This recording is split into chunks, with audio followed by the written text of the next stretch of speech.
See, I'm horrible. I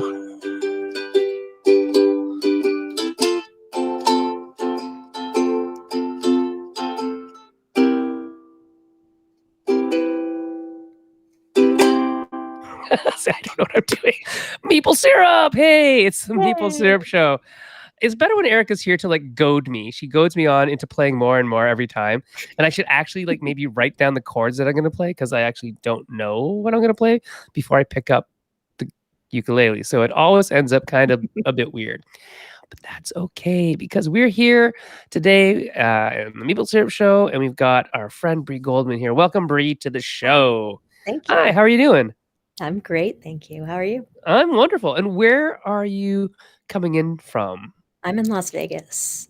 Oh, actually, I didn't know that. Have you? Yeah. Were you always in Las Vegas? 12 years. Well, Long I mean, time. ever since I've known you, I guess then. Yeah, longer than it. Yeah. Oh, wow. I really didn't know that. Why didn't I know that? That's really strange. For some reason, I kind of pictured you as like an East Coaster, like in New England somewhere. I don't know was why. born in Pennsylvania. Oh, maybe that's why. I only lived there till I was 3. Well, I didn't know you back then, so must have stuck. Must have stuck. I don't know. Maybe you got the.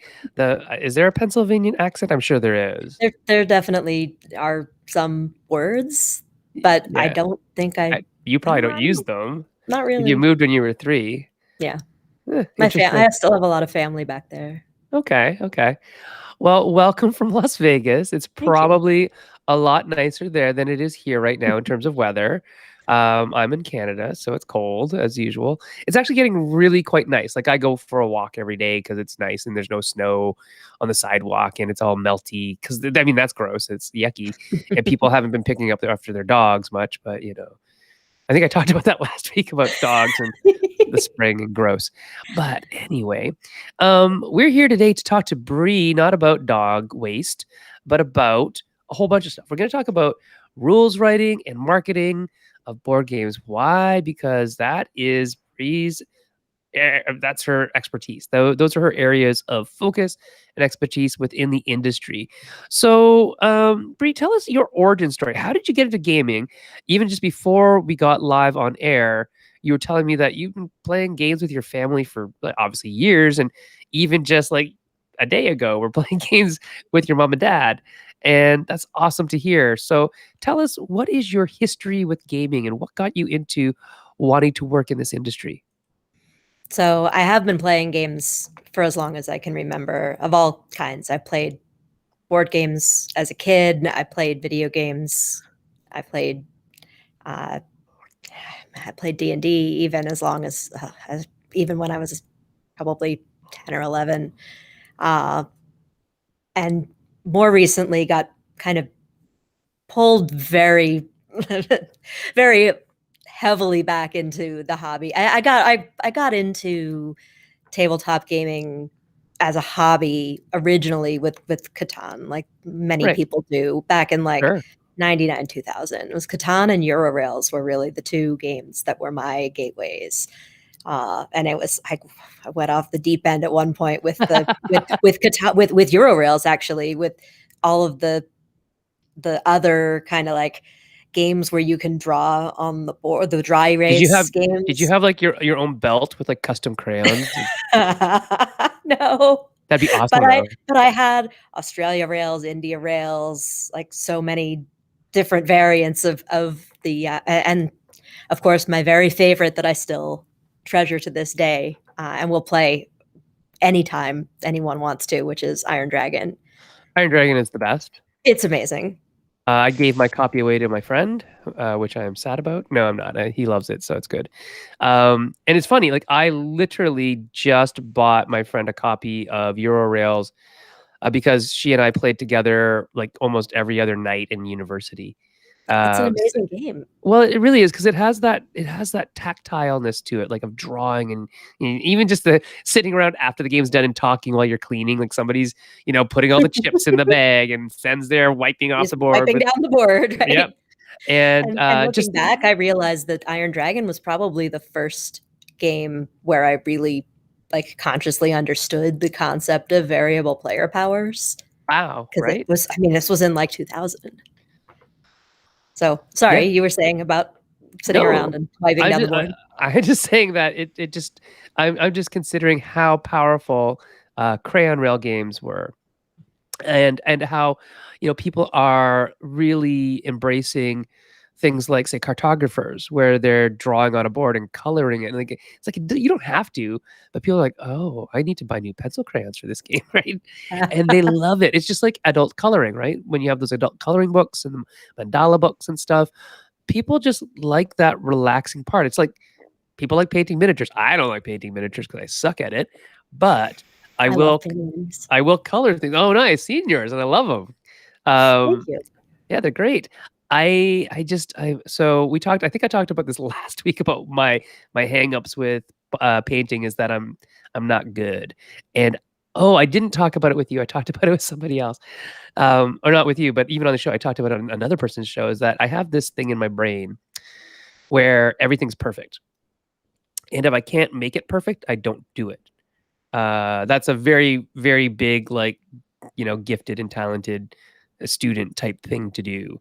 And I like fit that mold to a T. So when I'm not going to make something that's absolutely perfect, I typically didn't do it, especially as a child. But now, like, I mean, you just heard me play horribly on ukulele. So I've changed. I've turned over a new leaf, Bree.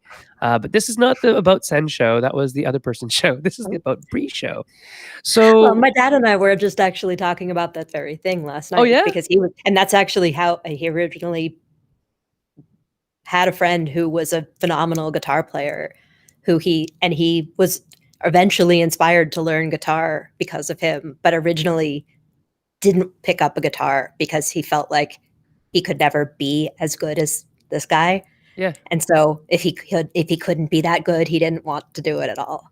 But right, eventually he discovered that he had a talent for it. He wasn't a professional who was going to go on the road and perform live concerts, but he was good at guitar and yeah. he learned how to play. And yeah, it is a hard thing to the hard decision to make. But and it was similar for me really with mini painting because I think of myself as a very like left brain logical kind of like numbers driven organized information data person Hmm. and not creative or not at all creative, but like not creative driven Hmm. and not artistic. And so to learn a skill like mini painting for me, I had to overcome the idea that it was only for Oh, creative people. that's super interesting. So I'm here to tell you, as a psychology professor, that that is a lie. A lie, a lie, a lie. That is a very big neuromyth about the lateralization of skill. The brain is lateralized. That's obvious. There's two hemispheres, and both the hemispheres do things, and there are definitely centers of activity in different parts of the brain. That's true. However, when you're doing like almost anything, both sides are doing stuff. As long as the corpus callosum is intact, that little like rift in Mhm. between the two hemispheres, if they're talking to each other, your brain is doing stuff on both sides almost all the time. So if you think about stuff like music. So I'm a musician. I played music all my life, but I come to music from a mathematical perspective because music is just the sound of math. If you think about it, the sound of math and physics. And I know Adam's out there. Adam Young is another electronic musician too, and he's like, I wonder if he thinks the same way, because that's the way I come at it. So electronic music was always, to me, much more accessible than classical. I'm classically trained, but I did all my music writing in electronic music because it just made more sense to me, because I could manipulate the math of it all on the computer. And so you don't have to be quote unquote creative to create. That's the thing. Like, you don't have to think like that. And there's lots of different ways of thinking too. I talk about divergent thinking versus convergent thinking a lot. And you don't have to be a divergent thinker to be considered creative. Oftentimes they are, but oftentimes people who are divergently thinking don't finish their projects because they're too busy thinking about lots of different ideas. Whereas people who are very convergent thinking, like, they get it done. But that type of thinking doesn't mean you're creative or not creative. It's whatever you apply that thinking strategy to, right? Adam That is makes saying, sense. "Yep."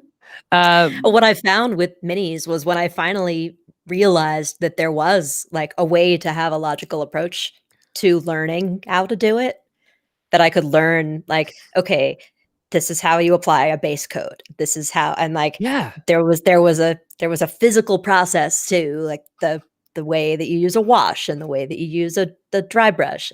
Okay, this is stuff that I understand. And yeah, and once I had that kind of, I won't say mastered, I'm never gonna have that stuff mastered by any means, but, like, once I felt like I kinda had it under, like, control, mhm. I definitely started to feel more comfortable So, branching out so let me, creatively. yeah, well, that's what I Like, was just gonna actually to say. then once I had the tools, Yeah, right, all and of a that's sudden it was like, "Wait, I can do this thing that I can see in my head. I can actually make it happen." that is a very, very standard expertise story, which is really great to hear. So, and I know we're not like the minis painting show, but let's talk about it because what you're describing is perfect expertise. So, you are gaining expertise in the art of minis painting, and once you get expertise in anything, you can then spread your wings, right? And become a little more creative. And then a little more creative. You can risk that. You can risk that because your fundamentals are sound, right? It's like, okay, I've got the primer, I've got the base coat, I've got these layers, I've got these, the wash, I've got these highlights. And now I've heard about this technique called, I don't know, whatever, there's this one like this the sundown one or whatever. I Mhm. don't know. There's Yep. these funny techniques. I don't do them because I don't paint. Yep. Zenithal priming. Yeah, zenithal priming. So now I'm gonna try that and see how I do that. And you know what? If I mess up, I can go back to my old Yep. foundational stuff, right? Where somebody who has no skills, like me, in minis painting, I'm just like, I'm gonna paint stuff. So I don't even know, to be honest. Like, I mean, I've painted some minis and they're horrible, but probably because I don't understand the process. I'm just like, I'm painting stuff. How long do I have to wait to draw for this to dry before I paint the next color? Because I don't. I just paint the next color. And maybe that's why it looks bad. Maybe I'm just doing it wrong. And if I would take the time to actually study the process, then maybe I would have the foundational skills to become or be on my way, my one step of the many millions of steps on the way to becoming a better painter. So yeah, I think it's really interesting that people think that they should be experts at something immediately just because they're good at one thing. And I mean, I thought like that for so long because that was my life. I was just very good at whatever I tried to do. Anything I liked, I was good at. And so when I wasn't, that I just put it away. Um, and I think, for today's talk in terms of rules writing and marketing, it's just like game design. Just you got to do it and fail at it and learn from your mistakes and then seek out guidance. There are processes, there are steps to do all these things that would be helpful to you. And the problem a lot of times with quote unquote experts at things is that they're also very bad at teaching. So, so some of us can't actually break down the steps of what we do just because we do it fairly naturally, or have done it for so long that it seems like a natural process to us. And so you want to find, if you're looking for mentorship, find somebody who is able to break it down, not just show you. Showing is better than telling, but sometimes you got to be told the little steps to do because you can't always just follow somebody along on their journey all the time. To some Yep. of us, it's wizardry. It's like magic that you can paint. It's magic, magical. To me, it is. It's like, oh, it's You just magic. wave your brush and it does, yeah, and Yeah, then I it's that's what I painted. think of painting miniatures. Like, oh, magic! Look at that. It came up brilliant. And then when I try to do it, it's like I should be able to do this, right? And then I don't, and I feel bad, and I fail, and I quit that for a while. But maybe I'll pick up a brush again. We've got a couple more months of lockdown, I guess. Who knows? Welcome out there to everybody in Meeple Syrup Land. Hello, Adam. Adam has been watching on YouTube and Facebook and communicating through both, telling us that YouTube is working fine. So that's wonderful. Hi, Bree, you Adam. are officially the first person who multicasted properly. Awesome. So it's I love great. it. So you were That's telling awesome. me that you have been playing games for a long time, that you Yes. started with Catan and Euro Rails. And where did it go from Yep. there? And how'd you get involved in the industry?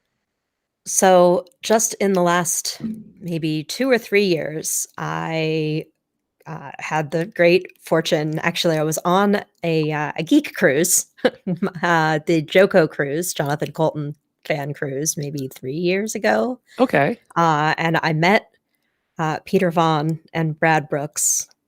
So from Right. at the time from Breaking Games and designer of Rise of Tribes on that cruise, Yes. actually just walking through the board game room looking for people to play a game with, and they looked like interesting people and they didn't mind this random person in dreadlocks and a lemur onesie sitting down at their table to play with them.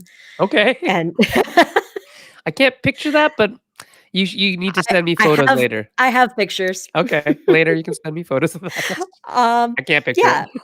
and so, yeah, I just got really lucky with meeting them and learned a ton about the industry from them, and they introduced me to a ton of games that I then wanted to buy all of, and Yeah. some were more available than others. Right. For sure. Some of them were completely out of print, and that was very hard on me. Did you go Um, search them out and, like, try to buy them? I learned quickly that some of them were, we played, what was it? I'll think of it. There was one game that we played that Glory to Rome, Oh, yeah. which is just impossible to find, but I just recently got my Kickstarter edition of Import Export, which is not quite the same game, but it's as close to the experience as I can get on a game that's now in print. Yes. So it's terrific. Good. So yeah.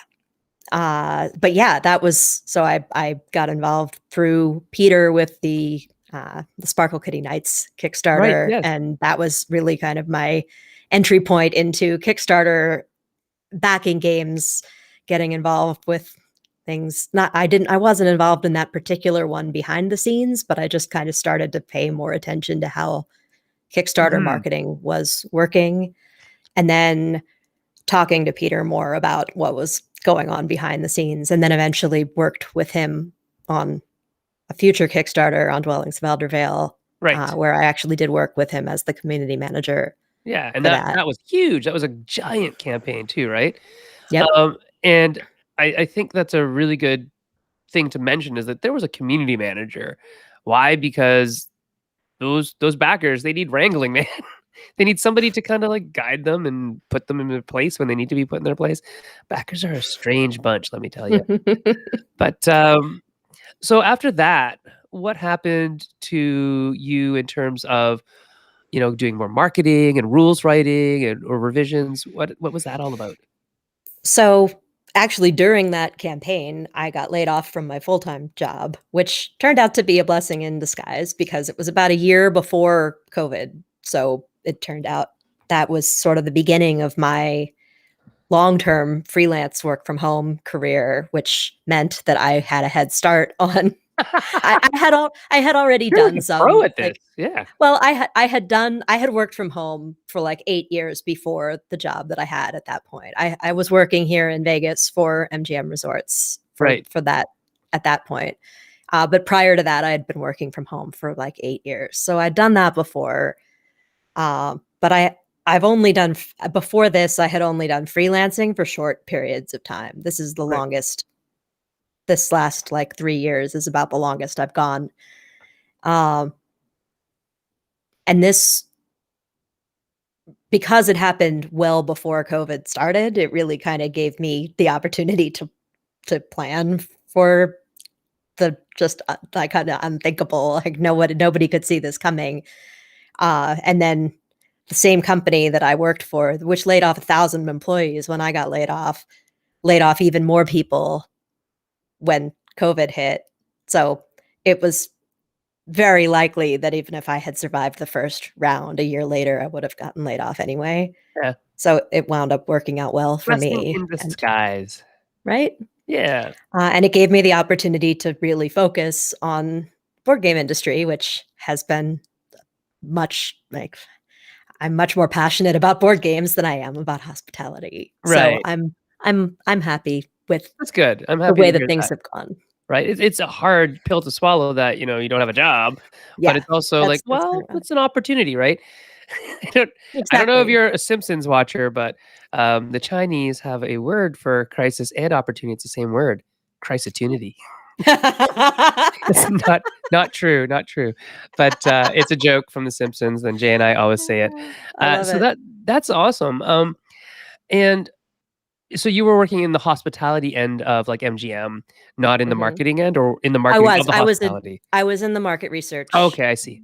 group, which was 3 of us, but Yeah, yeah, that was a small team supporting a very, very large company, but yeah, it's a hospitality company, so yes, that's ultimately doesn't matter what department you're in a hospitality job. right, of course. So we were responsible for gathering feedback from customers, Yeah, from anybody who might be like, if they were looking for, feedback on, why certain like, if one particular property is not doing not great. doing as Right. well and, like, uh, slot income, then, Yeah. getting doing focus groups with the Well, I mean, people there in there that weren't area, there yeah. weren't enough blingy lights, not enough blingy Right? lights. Exactly. Yeah. Um, so yeah, we kind of crossed the board with everything that anything that they might wanna talk to customers about, but anytime you're touching customers in that, industry, you have to have your hospitality hat on. Right, Like, you because are they you are are interacting with your yeah, with your yeah, hotel guests, they're with your your they're casino your guests. people, right? They're the paying Yep, customers, and it's not like customers are always right, but customers are always right. I get it. So tell me, how did that influence your philosophy on marketing in the board game sphere? Because this isn't hospitality, but it's definitely, a culture that sure. curates towards the audience. Yep. So how did that And you work? see so there were a lot of moving parts in, like, any given MGM property. We had a lot of contractors, for example, like, you'd have the valets who park your car. They weren't necessarily actually MGM employees. Right, they're There were subcontracted, yeah. right. But if they took a long time to bring your car back or they, you know, dinged your paint, MGM heard about it. Of Like, the course. customer didn't know or care that those people were not an MGM employee. All they cared about was, "I parked my car, and when I got it back, the paint was dinged, Right. and I'm mad at you." So it that honestly does like, that's not unique to the hospitality industry. There's almost any field when like, this happens in Kickstarters as well. Like, Oh, yeah. if I Well, you see it when people's if I yeah, fulfill a project and UPS delivers a damaged package, exactly, that's what I was you're just gonna still say. gonna be mad at me, even though I had absolutely no control over how that package arrived at your door. Right, it's all this weird perception of who's responsible for what. So working in hospitality has really actually paid you for not paid you, but I'm sure it paid you, but prepared you for the level of entitlement that some Kickstarter backers have, I Yep. guess. Well, and I mean, there's a communication element to it as well, Right. because even though it is in I mean, I don't disagree with the description of entitlement. It's still I expect it, Yes. and I feel like you have to just anticipate it and know that it's part of the it's going to be part of your communication platform with your customers, that Yeah, anything that yeah. happens to your product will reflect upon you. Yes. And that you need to like, you have to maintain that level of communication with your partners, with your manufacturing partners, with your shipping partners, even if it means having to sit on them and make sure that things get done right, that should Exactly. never be your responsibility in the first place, Yeah, because it's because your name, your face, your brand is on exactly. that box, right? And that's Yep. a really good way of looking at it. And it's funny that small companies have to worry about that, but big companies don't. Like big companies, I mean, they do obviously care about their brand, of course, but you see like companies like Asmodee taking away their Return policy. return policy. Like, what's up with that? And that's a little different to me Sure. because it's not that you can't return a game. No. As a customer, I can still return a game. I just can't return a part directly to Asmodee, Yeah. right? I can only return the game to my local store and get the whole game replaced, Right. which is taking away all the responsibility from Asmodee and making it look like the store is the bad guy if they can't just hand me a brand new game on the spot, Right. So it's right? it's very much a perception issue, I think, because the logic makes sense when you think about it from like a multinational global conglomerate like Asmodee is now. It doesn't make sense that they're dealing with things on a global level from one spot, um, and they're not about to say, okay, if you're in Canada, do it this way. If you're in America, do it that way. It's probably just easier for them to say, hey, we'll take returns, but they're going to be done through our agents at the friendly local game store level. Um, and But they I, didn't partner with their friendly local no, game they, I mean, they stores. really They didn't. just told their friendly local game stores, "By the way, you're doing this now." And that was that, Yeah, yeah. which is sort of the getting shafted of being the middleman, right? Yeah. In the between. So in terms of marketing, here's my beef, and I'll tell you what my beef is. And I think you know what it is, but it's that in hobby gaming, we tend to just market to hobby gamers. We don't actually, which is not actually marketing. Like, we are literally not expanding the market much. And you were telling me that you're sitting on a committee through Gamma that is looking at changing that. So, can you let us in on any details about how can we change that, or what initiatives are people looking at, or should we do as small publishers, self publishers, or even designers looking to get the word out to more people? Because more and more games are actually much more approachable than they used to be. It's not like every game is TI, right? Not every game is Twilight Imperium, and some games are, Stardew Valley. Yeah. And, how did they get out all of that information so fast to sell out in 2 days, a whole 20,000 copy print run, which is not Hasbro levels, but it's really darn good, right? How did they do that? And probably to a lot of people who were not board gamers. Oh, no, exactly, right? How do Yeah. you get the information out to people who aren't core gaming, aren't hobby gamers? And that's And the marketing I that want. really is that is the core function of my committee. Yeah. So, we are the market expansion committee, and our whole charter is to grow the market, to bring new people into the tabletop gaming hobby. Okay. Um, that's and driving the sales of new games is sort of the indirect, uh, goal, but, like, the growing the pie by bringing new people who are not currently playing games in is the direct And initiative, and and we have a lot of stuff in the works, cool. but we're sort of in the growth behind the growth phase Sure. right now, Is where is there anything you can we're kinda, trying to like, get hint at? more ideas coming in. Um, yeah, the one that I'm the most excited about, Sure. that's probably the closest to full bloom currently is, as a library partnerships program. Oh, with, like, actual So, libraries. with actual libraries, Yes. and we're working with some terrific people who are already, uh, doing game loan, Mhm. programs rather, and gameplay programs in their libraries, and just looking to find a way to grow that program and expand it to other libraries, and then expand those partnerships to their friendly local game stores so that Right. there are and with publishers so that they're able to get games in the library and then kind of drive traffic in both directions between the library and the friendly local game store so that people have a way to come play games and also a place to go easily when they know that they are like, "Okay, I want to buy this game. Down the street. I'm just gonna go over to this store. Yeah. I know that this is where to go to buy it." Right. I think that libraries to me are very, very, very special place. Like, that was my escape, my I actually also sleep in libraries a lot, so I love libraries. I love Um, quiet places. yeah, and so libraries were a very, very, very, very special place for me as a child.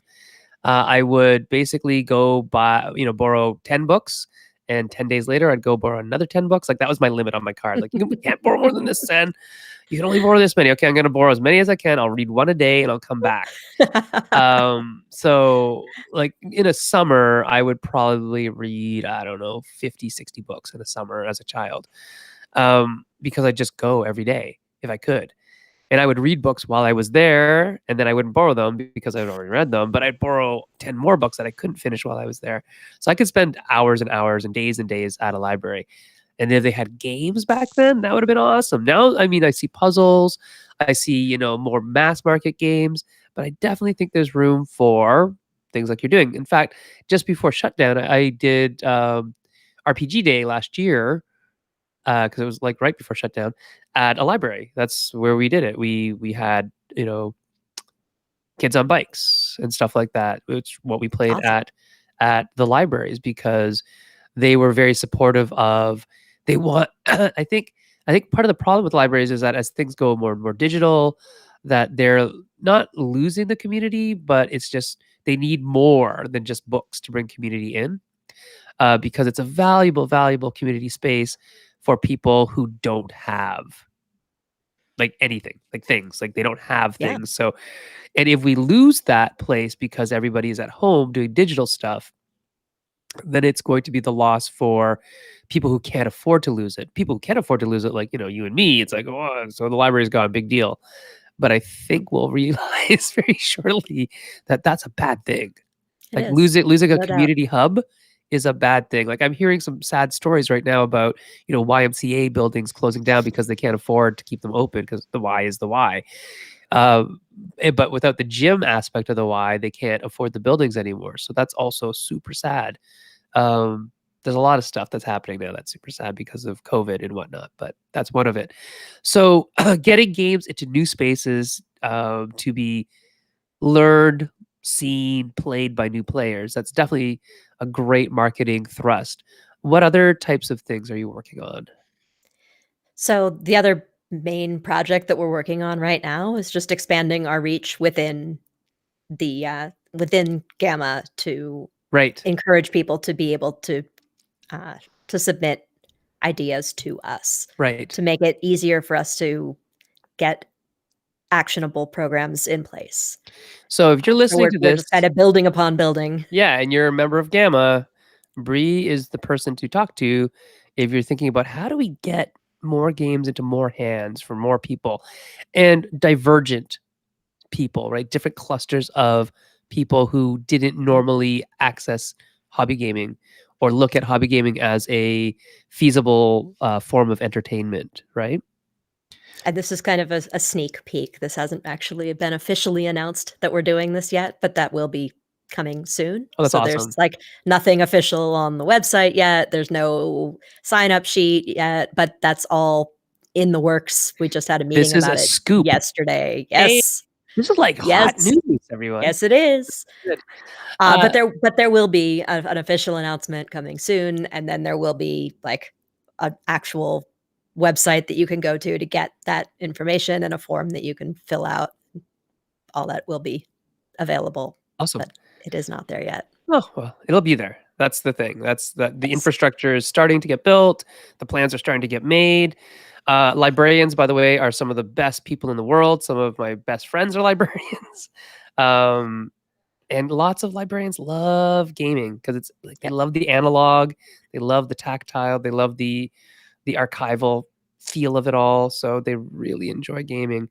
Scott Nicholson, from Scott on Board Games, one of the very first reviewers online ever. He's information science guy, Oh, that's awesome. um, and so many people in design as well who are in library sciences. So I think it's a really great way to proliferate the hobby out there. Now, this goes actually towards the next thing we wanted to talk about, which is rules writing. So I see a link between marketing and rules writing because, and let me tell you, the number one barrier to entry for hobby gaming is rules. It's learning the damn thing, right? So as an editor, a proofreader, do you see a link between rules writing and marketing?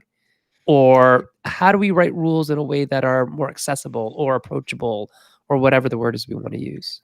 I absolutely do. I think the main thing in my mind and the number one thing that I would tell someone who was trying to write a more to trying to create a game and give and write a rule book for it that was making it more approachable for new gamers is your first and foremost, the role of your rule book is to teach people how to play the game for the first time. Right. After that, it can become a reference document. Like, it can become the thing where you go to look up the rule that you can't remember. But I feel like a lot of the time, people who write rule books have played the game so many times and know it so well that it gets written as a reference document right out of the gate. And you can see it a lot of the time right away if it doesn't start with, "Here's how to win." Right? Because they If already you know. if you have to go all the way to the end of the instructions to find out how to win, because it's showing you the rules in order from how you start the game to how you end the game, and how you end is how you win, that's a reference document in my mind. That's Yeah. walking you through the steps in the order that you would experience them. But in the order that you want to learn them, you need to start with the end. You have to Yes. start with the mindset of, how do I think about all of these rules as I'm Yes. learning them? Because it gives it context, right? It Right. gives everything you're learning context. Like if you're reading the rules and it's talking about this and that and the scoring thing and blah blah blah, and at the end is only the only time when you hear about it, it's like, oh, now I get it. Oh, Now okay. I have to go That reread those oh, right. rules to see Yes. how it links up. But if you know that from the beginning, you have the magical C word, which is context, and context matters in kind of everything. So that's a great point, Bree. Um, we had a question today on one of the forums about how do you do numbers? I saw that. Yeah. What's your thoughts on that? So there is a right answer in terms of the, like, Strunk and White style guide and, Sure. like, But that's the just a style guide. right, right. And I think that it's probably not the right answer for a rule book. I Hmm. think there is some context that where it does make sense to stray from those rules. Like, I'm never gonna write 2d6 Is using written TWO? right, even D. though the style guide says that You numbers should. that are well under 10 should be written out, Yeah. right? But I'm never gonna do that. Um, so I think first of all, being consistent is critical. Yes. Good Pick point. pick an approach and do the same thing through your whole rule book. Don't Hmm. change gears. But also do what makes your rules clear and easy to read. Hmm. And that can be tricky. Sometimes I have to write something several different ways and then, like, Yes. read it and then just put it away and read it tomorrow. Read it with fresh eyes. And Hey, when you're doing that, do you often draw like little diagrams or say a diagram? We need a diagram here. What do you do for that? sometimes, um, I have I do more rule book editing than Right. writing them from scratch myself. So a lot of the time there's already a diagram Okay. or there's already graphic design that I'm kind of working around, which is lucky for me, Yeah. really. But yes, sometimes I draw diagrams even for myself just to be able to kind of visualize what's going on. Um, but yes, that's definitely part of the process, is just Yeah. just making sure that if I can't add something visual, that I am able to describe it in a way that gives it enough context that you don't need more visuals than are already there. Hmm. Okay. Um, so in terms of the style guide, this is my answer, by the way.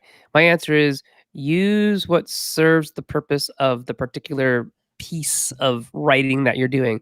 So if you're writing about, you know, 20 years ago or something, like 7 dragons came down and burnt the 3 kingdoms, go ahead and use, English Lit style guide.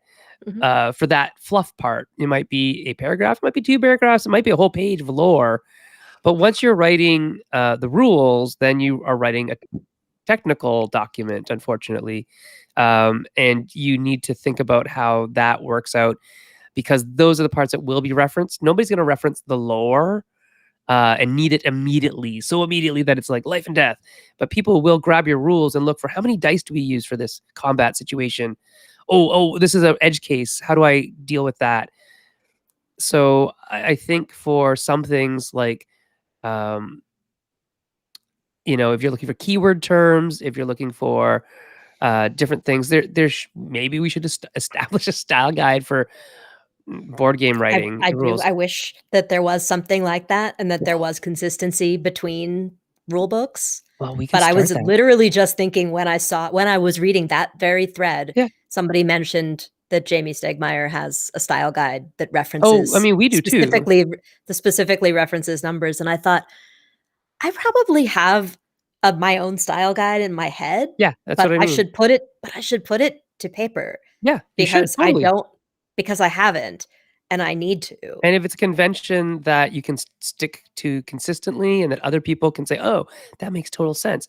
Maybe we will have, the Goldman style guide of rulebook writing, right? Or at least it will help me to be more consistent Which is still the because I Goldman know style guide. I know for sure that there are places where, like, I have a project even that I'm working on right now where I'm working on the 2nd rule book of this of a project where they're basically, like, the first 6 pages of a rule book are the same, and Yes. then the rest is different. Like, it's the same game, but with just different answers at the Yeah. end, and I need to give them this basically the same feedback on the first part of it, but the document has to be edited separately. So I started the project by, like, going into the new document and starting the editing process and realizing if I just edit this from scratch, it might not be the same as Yes. the one that I edited 2 weeks ago. I have to bring up the other document and make sure that I make this the same Yeah, that internal so that they're the consistency is same. really Yeah. important. So in terms of the psychology behind all this, it's really interesting, like how we actually acquire language and how we acquire information and learn through language. And the consistency of writing, we'd call like fluency of writing. And the fluency actually impacts your uptake and your retention of that information. So if you have all that uptake and information and you're doing things like reading camel case, like when every second word is capitalized, your brain goes, what does this mean? And it instantly wants to refer to stuff because that's how we're taught. Like, this is important. It must mean something. Therefore, I should refer to something. But what if it doesn't? Or what if I don't need to now? Why should we write in camel case all the time? It's actually really bad for I've never fluency. heard that term before. Camel That's case? amazing. I love Where it. the I know every what step. it means Yeah, immediately, but right? I've Because never it heard looks it like the before. humps of a camel or a Yeah. dromedary. And the problem with that is it causes disfluent reading. The other thing that causes disfluency is terms that nobody knows. And we should front load all of those. Like, Yep. glossaries are always, for some reason, a lot of In the they're in back. the back, where like a well-written textbook will have those words in the marginalia so that you can read everything first, know, and then go through the document, knowing the context of what you're reading. Oh, Yep. imagine that. Defining your variables. Yeah, define all that. So it's science, right? Define Yeah. all that stuff up front so that the reader does not have to go to the back of the book and then come back again to reread. Oh, what did I just read? We don't And the want worst people, is when it's not there. right? When there's a glossary, but the word you need isn't there. Right. But if you're reading a thing and you use like keyword highlighting or bolding or italicizing for the first time, that it's there it is in the margin right next to it. If the term is, I don't know, like attack, and it's in black and white and bold, and you have the margin next to it, it says attack, colon. Attack means when, one unit it moves into the same space as another unit. Now, that's all it means throughout the entire game, as long as you're consistent with your wording and your terminology. So there's a lot of stuff. Oh, Adam is saying stuff in Facebook. He said, this is the biggest issue. Oh, he's talking about knowing the objectives before the rules of the turn phase. And he said, same with some pitches. And that's entirely true, Adam. You're right. So I find that a lot of people don't know how to sell their game because they don't know how to teach their game. It's hugely problematic. If you cannot teach your game to somebody like that, you're never going to sell it. Like I can't simplify it anymore for you. I've given like lectures and seminars on this very, very thing, like programs on it. And I find invariably the people who are complaining that they never sell a game, can't get my game signed, it's because they can't sell their game. And the root of selling a game is being able to teach somebody. So a person that I, have definitely done business with in the past, he's like, give me a game that I can teach in a minute. Because if I can teach it in a minute, I can sell 50,000 copies of it, right? If it takes me any longer than that, I can sell 5,000 copies or 2,000 copies. But if you can give it to me in a way that I can teach it in a minute or under a minute, we're like sky's the limit for the volume that we can sell. And that's the thing. A publisher needs volume. And if a game can be great and they can love it, but if it takes them a really long time to teach, it's essentially a hard sell, which then leads us into the whole idea of marketing. Rules and marketing, I think, are linked, which is why that's Bree's area of expertise, because she's good at both. Another thing that Adam just mentioned is asking if it's Jeff Engelstein or somebody else who was asking about the feasibility of standardized iconography or UX for the industry. What do you think, Bree? Can we standardize icons? I think there will be a lot of resistance to it. I feel like there's been some discussion about it. There's just been a lot of pushback because people want creative freedom with their own games. And yeah, I think it would be a tough sell. Whether it's impossible, I don't think so. I don't know if it would be ever be like standard across every game, but could it be? It could be standard across your games, right? Or a publisher's Exactly. Like games, right?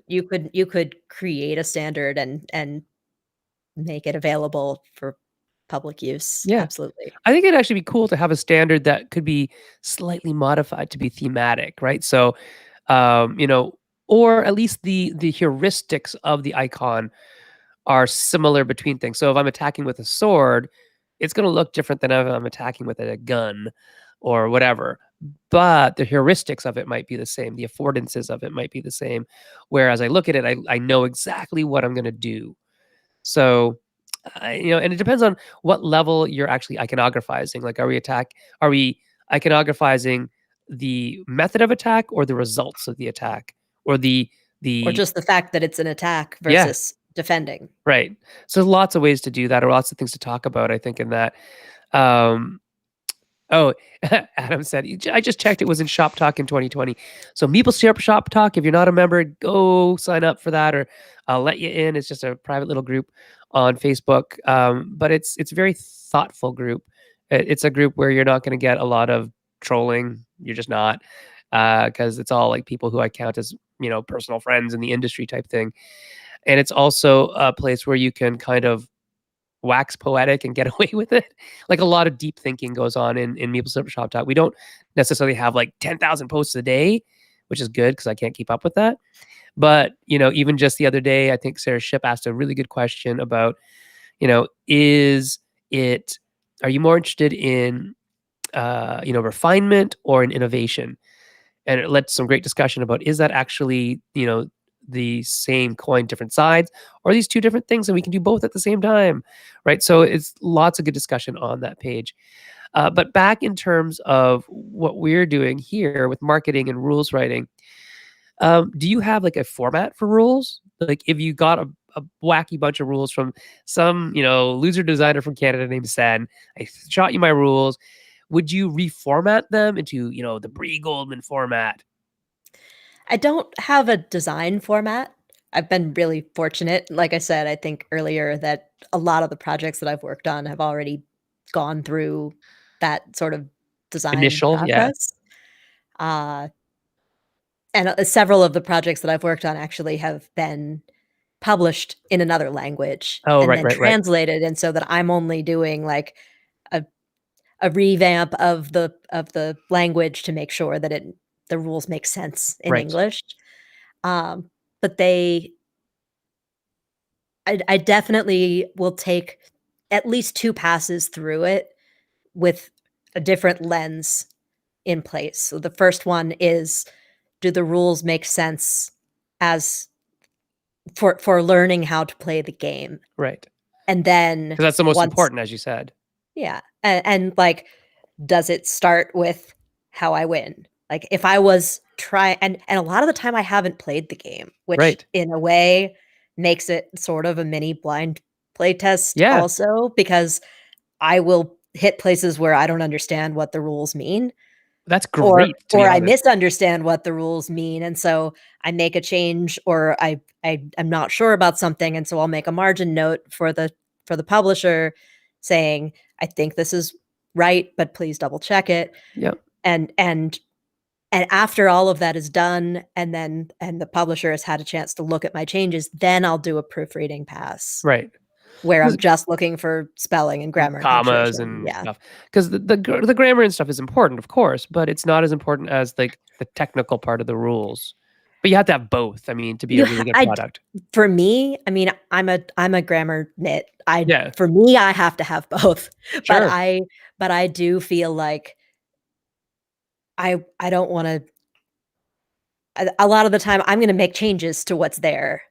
So Right. I don't want to I don't wanna, like, fix the grammar and spelling and punctuation of stuff that I'm also going to rewrite. Yes, So I'm just gonna exactly, right? start by writing the new rules, get that out of the way, And then then then nitpick I'll the do grammar, the right? grammar pass, right? That's a smart way of doing it, I think. Um, so a lot of the times you're right that it's written by, a designer who's obviously played the game umpteen million times, knows it like the back of their hands, and expects everybody else to know it like the back of their hands, which is why we hire editors. So out there in Maple Syrup Land, if you're listening, if you have a Kickstarter or you're doing something like that, at least devote, I don't know, a couple 10, 20 hours worth of budget for somebody else other than you to do the editing. So I'm a really good writer, like a really good writer. I can't edit my own writing. I just can't. Like nobody can. It's I can't edit my own impossible, writing. I edit for a living, and I can't edit my own right? writing. So that If that my that's dad the is thing, out there listening right now, he knows because he edits all my writing for me. right? And it's just because you've written it. Like you're Yeah, you're you're it's so actually you're close. actually not you're basically too close to it to see the errors of your own ways Yep. until there's either time or you can dissociate Yeah. from it, right? So time will do that. Space and time will do that. So I'll look at stuff that I wrote like 5 years ago and go, "Holy hell, what was I thinking?" Um, Sometimes I can take a day away from something and then go back and read it and be like, what was I why did I put thinking? a comma there? Yeah, That doesn't belong. Like I just need to move these sentences around and oh, this is so much better now. yeah. But Like, usually I want someone else to and look at my usually work. we're on timelines, right? As editors, we're typically on timelines. Like, Yep. typically have like, give me a pass of this. I need it in 48 hours. It's like, Mhm. oh, okay. And the thing about being a freelancer, 48 hours. That's a luxury.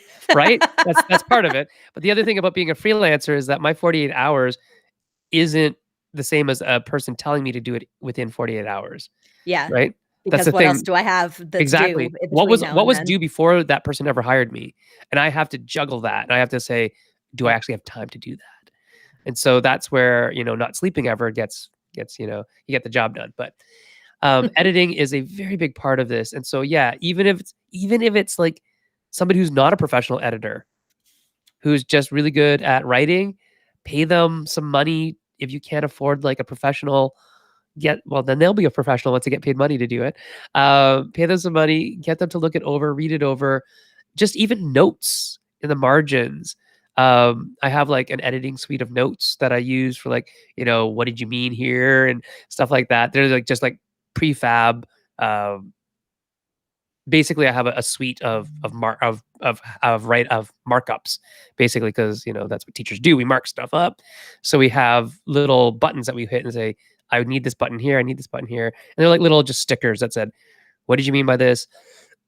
Or this is unclear, awkward writing. You use That's this handy. word to, a sentence ago in the same paragraph, all that kind of stuff. Oh yeah, it is. But it's just stuff that academics, we have that all the time. But I'm sure there's like probably an editing suite somewhere, an editing like plugin probably for like Google Docs or something. I'm sure there's something, because it's really easy to do. It's basically just prefab buttons that have like an acronym or an icon on it, that when a person reads it, they know exactly what I mean when they see that sticker. It's like I'll just block off a whole thing and put an awkward sticker on it, and they go, oh, this whole thing's awkward, great. But then they know to rewrite it, right? Because sometimes people pay me to rewrite their stuff. Sometimes they just pay me to take a look at it. It all depends on how much money and time they have, and That if makes they sense. are themselves a good writer. So yeah, there's a lot of stuff. What are your if you had like three, what are your top three must do things for rules?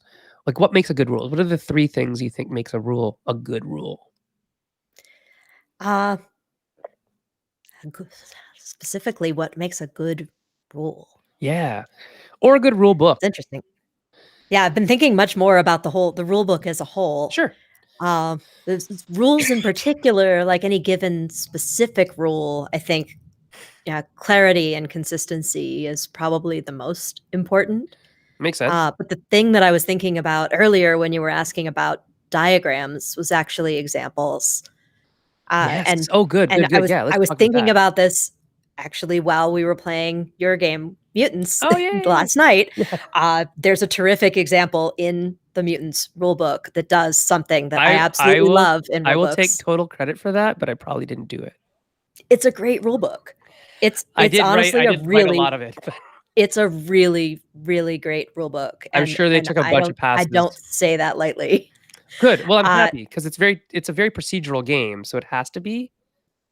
but it's not just give an example of how a rule works, but so what's something that's I find very important, and this is something that I feel like is a place where a rule book can really make itself stand out, is if it anticipates my questions and answers them Oh, just as I'm about to ask them. yes, that's awesome. That's a So really good metric. when I think of something, I'm like, wait, I don't understand that. And the next thing the rule book says is the answer to that question. That Right. that really that stands out to me. It's really And this interesting. Yeah. I'm just sorry, you gonna were saying? yeah. Do you play RPGs, like modern RPGs lately? Some, yeah. Yeah, and a lot of times, so it's really weird. If you play modern RPGs, you'll know that a lot of people are very handy at making searchable PDFs, and they love their searchable PDFs to the point where I don't know if the writing is better because of it, right? Because it doesn't do, a lot of times it doesn't do what you're saying. Like, the question isn't answered immediately. It's like, because I know you can search for it, I don't have to write about it. It's really, really interesting. I had this one PDF of, I can't remember which game it was, but it's like I had to like enter stuff in the search bar like every, I don't know, 5 pages. And it was a big thing. It's like, why do I have to reference things in other parts of the book all the time? What is that Ah, about? It was really annoying. But because that's it's digital and searchable, people think it's like not annoying, but it is. It breaks the flow of my reading, which is what yep. you're saying. That's again fluency, right? That's exactly what you're talking about, Bree. Is that when a document can answer the question immediately that you just had in your head, that's a great metric. Okay, so number two, what's your second one? What's your second like So thing sign of a good this book? is a continuation of that thought, Okay, but this cool. is the idea of an example that takes the rule a step further and says, okay, if you have this question about this rule, it will be answered in this example. And Yes. that's actually something that this is what Yeah. I was thinking of when I was talking about Yeah, yeah, yeah. mutants, because that happens at least twice in the mutants rule It book. it does, and I'll tell And you why. It happens because I have no words for what I have to show. There's literally no way to explain it in a way that isn't gonna be like ridiculous. It would take But me I had questions, thousands of and I words to went to the explain it. rule book to look for an answer, and I found it in the example, Yeah. Yes. and We that's what build I those. did. We build those very specifically to show off It was very clear specific scenarios. that was not a mistake. Like, that was not No, an no, no. accident. There was no Yeah. question in my mind that that was done on purpose, and It's that's it's and it's that's to actually me, that's thoughtful. something that makes a rule book great. That might be Jesse. I don't know. We'll have to ask. No, we both do it. We're like, so where do we always get asked questions, and where do I kind of get confused? And I'm good at getting confused because I don't remember my own rules half the time. But Jesse's really good at remembering the rules. And so it's like, oh, I don't remember how to do this. Okay, let's make a diagram about it. Tell me And what you're confused about. that's a market research process for me. Yeah, When I'm writing surveys, I ask my clients, what do you want to know from your customers? And then at the end of this, when you're presenting the results of this, what questions do you expect to get asked yeah, that we are not currently going to be able to answer right, from the survey that we've written so far? And then we'll do another pass and add more questions to answer those questions. right. And it's hard to get people to think about the questions that other people This is, will ask yeah, them. because market research is a total, field of its own. It's an expertise, right? Do you think, Bree, at some time you and I can talk about, maybe not today because we're coming up to the hour, but maybe sometime we could talk about like writing good market driven questionnaires, because I feel that's what a lot of playtesting needs, is like Absolutely. how do you write a good set of questions. And the best people who I've ever seen do that, other than like me as a psychology person, I mean, I'm good at that because that's what I do all the time, is ask people questions about feelings and stuff. But is market researchers. So my other friend Rob, who does focus group studies, and then John Brieger, who did a lot of like user experience Oh, studies, sure. I excellent worked at on a these. project with John. Yeah, excellent at doing these questions because they care about what other people think. Which is a funny way to say it, but And it's true. You have and to I don't know care. if you know this, but before my tabletop industry career, my whole career has been in market research. Yeah, well, yeah. That's what I'm asking. I need So to know I these things. so that topic is like far more comfortable and something I can talk about for hours with no Well, with no let's prompting let's whatsoever. So schedule some more absolutely, time in the near future. count me in. Yeah, because I think it's really, really important for people to understand how to get the answers they want out of the people that they have in front of them, and then make use of that. Like execute on those. Like what are the actionable Tell you things? my number one hint is Yeah. people can't answer questions that they don't know the answers to. Oh yeah. Oh, exactly. I have tricks for that, by the way, from Yeah. Oh, there's psychology. tons of tricks. There's There's tons of tricks for it, but yeah. but like when you're just sending out a survey to people Oh yeah. and you're asking Horrible. them to answer questions, they're going to give you an answer. It's just not But if they necessarily gonna don't be know the answer, you're just going to get random junk. results, and Yes. you won't be able to tell the difference between random and useful Yeah, data. which is why I actually like, so I never use forms, like, ever, for feedback, for game design anyways. Like, I'm always interviewing people, but actually I actually don't use the interview as much as I use the observations. But again, that's area these are areas of skill. Like, I've done clinical work Makes for sense. 20 years, so I'm good at watching people. Yep. I'm good at asking questions, and it's Well, and something that people don't have to know the answer to something if nope. you can watch them do it. Yep. And that's the other thing. A lot of people just can't articulate the answer, but it's observable in their behavior. So there's a Yep. bunch of things.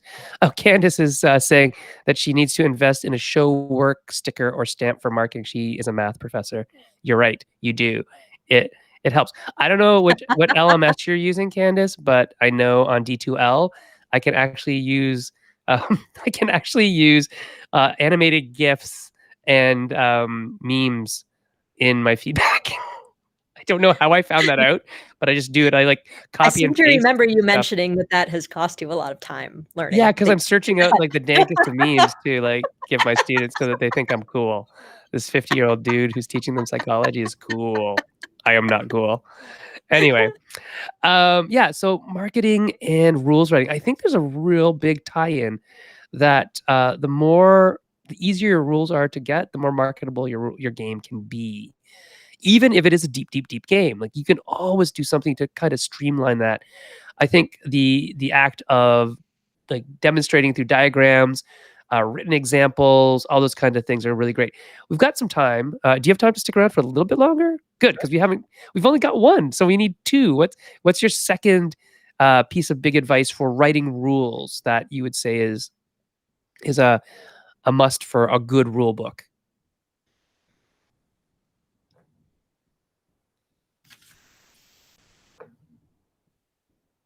You okay there?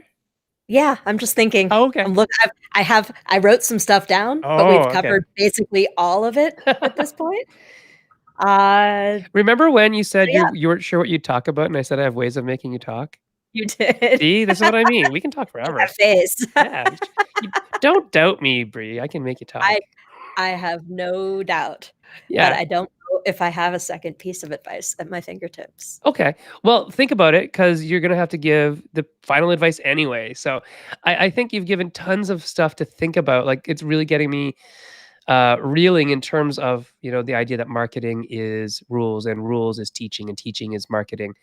And Jesse would be excellent to talk to about this because Jesse actually worked in a game store for a year and he devised ways of teaching games faster. Right. So he would actually Love it. go, he would look at a game because he's a game designer, right? He'd say, "Oh, happy salmon. All right, how do I teach that in 30 seconds?" And he'd write a script and he'd load the deck and he'd basically write a script. This is how you teach happy salmon in 30 seconds and cover all the bases. Wow. And he did that for a bunch of the games. And then when he left, he had written out all these scripts for the owner, and she's like, "I'll still use these because they're awesome." But imagine if, We need that for our library program. right? Imagine if. That's the kind of thinking that I think is like that next level of, okay, how do I translate that into something that can be actionable in a 30-second time span? Because that's literally all the time you have with the person before they say, yeah, pass, or I've got to move on to the next booth or whatever. And I think this is another point that I will give as my piece of good advice about teaching and marketing and rules writing and rules understanding is I gave it as a piece of as a design pro tip the other day, like last month or something. But if you ever get the chance as a designer to work for a publisher in their booth or at a store or something, teaching other people's games, take it. Do it. It is a masterclass in humility. It is a masterclass in your salesmanship, your salespersonship, your ability to articulate rules clearly and concisely and quickly in a way that has uptake and retention. It is a testament to your ability to translate rules from writing and reading into speaking and doing. It is a testament to being able to sell something, sell a product, sell an idea, sell a feeling, sell an experience, which is what so many designers fail to do when you're pitching. You don't sell your experience. You try to sell a mechanic, or you try to sell a theme, and that's not enough. It just doesn't hit home harder than an experience, an overall experience. I want to know, what is the coolest thing that happens in your game? How does it happen is important. Where it happens and why it happens also important. But what is it, and how do I make that happen within the context of the game? Context, again, matters. Um, and how do your rules support that happening on a consistent basis? So consistency comes up again as a word that a game needs to consistently perform. A game needs to consistently provide the experience you promise. Otherwise, it is not a good game. That's just the bottom line for me. If your game doesn't consistently give the audience what the audience expects out of it, something's wrong with it. Like your rules are wrong, or how you did something was wrong. It's just wrong. And so that is something that takes from the game to the rules writing, then to the marketing of it. Okay. Here we're going to talk about where you can find Bree. While I'm doing that, Bree, you can think of your final piece of advice if you want some more time to think. Here we go. Boom, boom, boom. You can reach Bree at thyaxis.com, where she is available for freelance marketing and rules editing revision work. You can email her at Bree at thyaxis.com, or find her on Twitter at blackwingbird. With some, see, when I typed this the first time, Bree, I typed it with no Vowels. vowels, and wondered, why can't I find her? Yep. Because there's It's a not with vowel. no vowels. It's If a I had vowel. known when I chose this when I was like 17 that I would use it for the rest of my life, I wouldn't have spelled it this way. Okay, so question: why Blackwing Bird? It's from Rain King by Counting Crows. Okay, there you go. All It's right, just a song that I love, there you and go. at the time, it was my favorite song, and I wanted a handle that was based on that, and that was my AOL handle. I mean, it was, Wow, yeah, we're going way back. way back. That's awesome. Uh, yeah, it was a long time ago. Yes, But I've just been using it ever since. there you go. So it is you. It represents you. That's wonderful. Our handle that represents us is at Meeple Syrup on Twitter. You can find me personally at Senfeng Lim. No funny story. It's just my name. You can find Erica at Erica Buyuris. Also, just her name.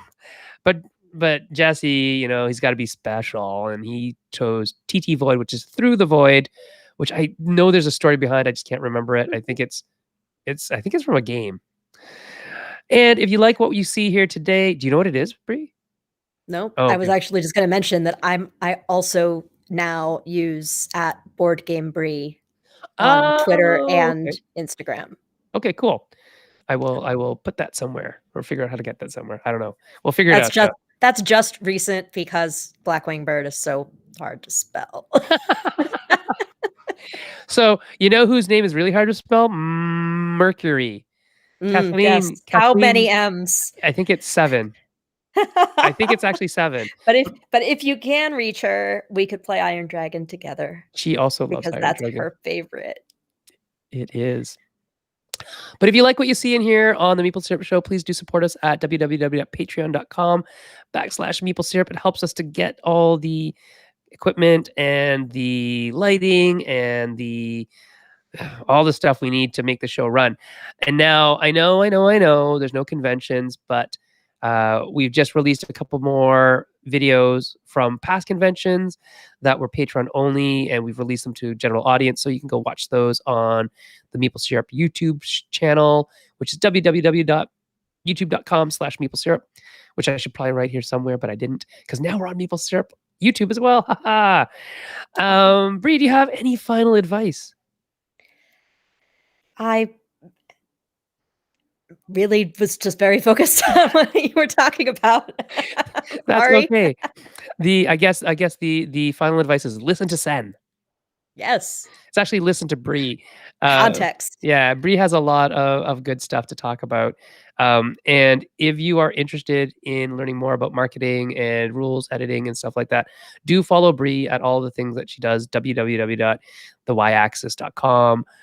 Look for her on Twitter and Instagram at BoardGameBree, or at the BLAKWNGBRD. And yeah, hopefully you'll find an ally. If you're out there and you're looking for mentorship in any of these areas, whether it's design, development, marketing, rules writing, all those types of things, do reach out to people. You never know that you might find somebody who's willing to take you under their blackbird wing. Okay, cool. And next week, we have a very special guest coming back to the show a year later, roughly. Conor Alexander is the writer, designer of the Indigenous RPG Coyote and Crow, which is killing it on Kickstarter right now. And it's fascinating. It's a great story that Conor will be able to tell us more about next week when we see him here on the Meeple Syrup Show. So until then, thank you very much, Pratap, Candice, Adam. Who else was here? Chris, everybody who watched live, and we'll see you all next week. Goodbye. And thanks